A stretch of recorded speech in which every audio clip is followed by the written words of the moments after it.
Today is September 10th, 2025. The current temperature is 28 degrees Celsius, but it feels more like 30 degrees. The weather is incredibly sunny, and the sunlight is still strong, but the humid air of midsummer is gone.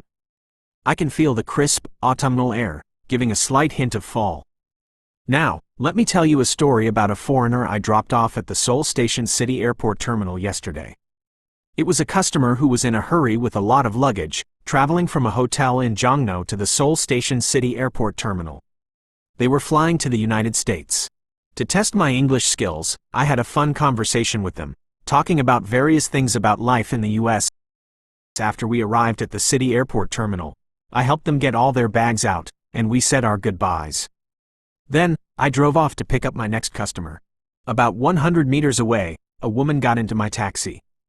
As soon as she got in, she said, "Sir, there's a phone on the floor here," and handed me a smartphone. I immediately realized it must belong to the passenger I had just dropped off for their flight. I quickly explained the situation and asked the woman to take another taxi, apologizing for the inconvenience. The area was too crowded with cars, and I felt it would be too late to make a U-turn twice. So, I grabbed the phone and rushed back to the Seoul Station City Airport Terminal. Since we had talked a lot about the US during the ride, I had a pretty good idea of what the passenger looked like. I went up to the second floor of the terminal, but I couldn't find them anywhere. I looked through the crowds, but there was no sign of them.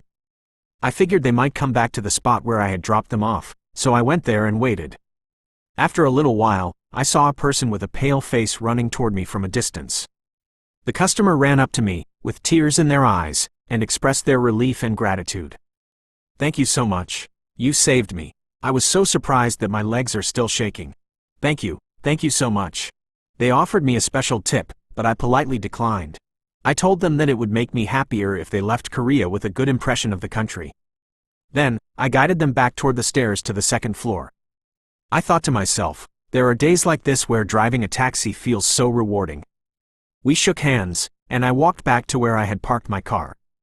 I was running around in such a panic, but now that I've calmed down, I'm a little worried there might be a parking violation ticket on my car, even though I parked it in a quiet spot on the side of the street. Still, it was a truly fulfilling day.